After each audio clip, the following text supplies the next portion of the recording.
you're probably also going to like the conversations that I'm having with my best friend, Jamie Lynn Fincham. We talk about mindfulness and womanhood and going into your 40s and all the things that come along with it. Hormones. Hormones is a big one. But I'm going to continue here today with reading something. This is a nice way for me to kind of go back into the archives of my own life and my own thoughts.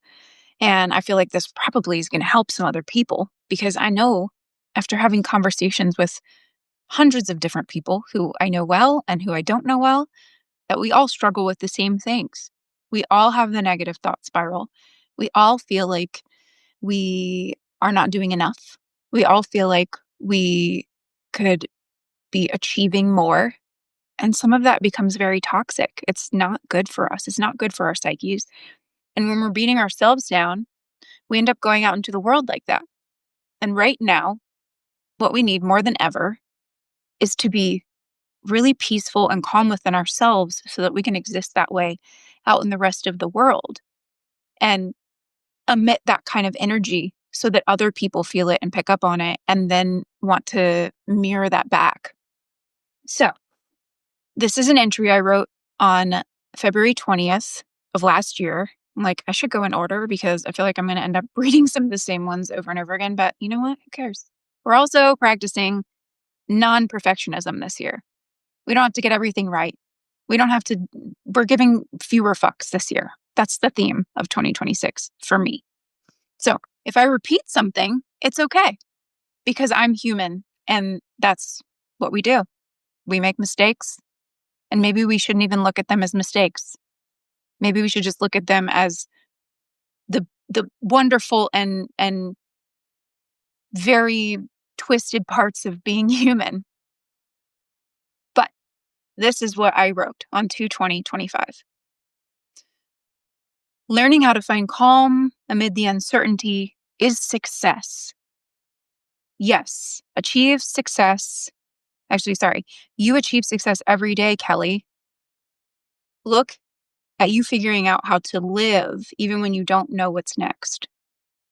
I think this is the most personally successful you've ever been in your whole life.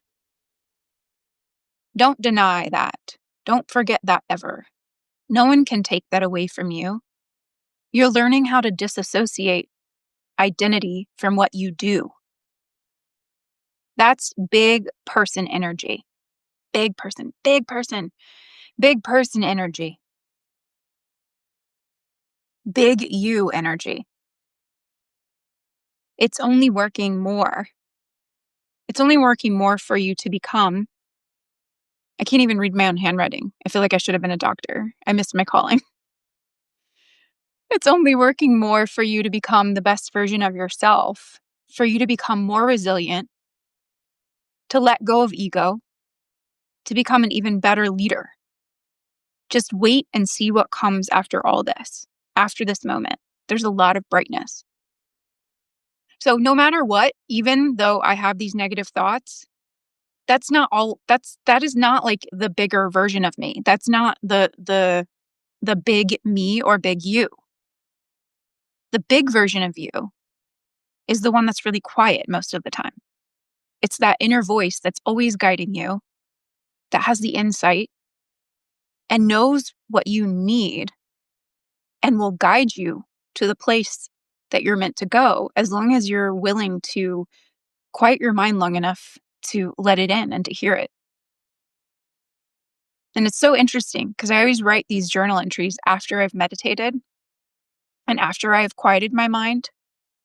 And it's so interesting how nicely I speak to myself after I do that.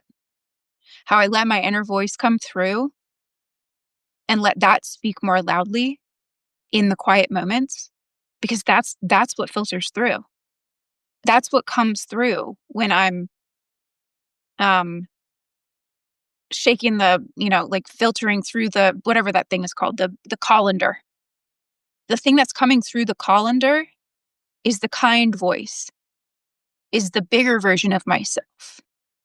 The purest form of myself is what comes through when I quiet down and I write in my journal. So if everybody could do that, sometimes I meditate for 5 minutes. I have one that I love that's 7 minutes long, and it's literally just a woman whose voice I like, and it's to some nice music, and it's her guiding me through some breath work. And the reset that I feel, even with that tiny little bit of time, allows me to say these types of things to myself. So imagine what would happen if you do this. It doesn't have to be every day, but enough where you start to notice a difference. And when you go back and read your journal entries, you see that it is possible to find the light and be bright and feel the thing inside you that's telling you all of the nice things, because you're limitless. You can do whatever you want. You really can.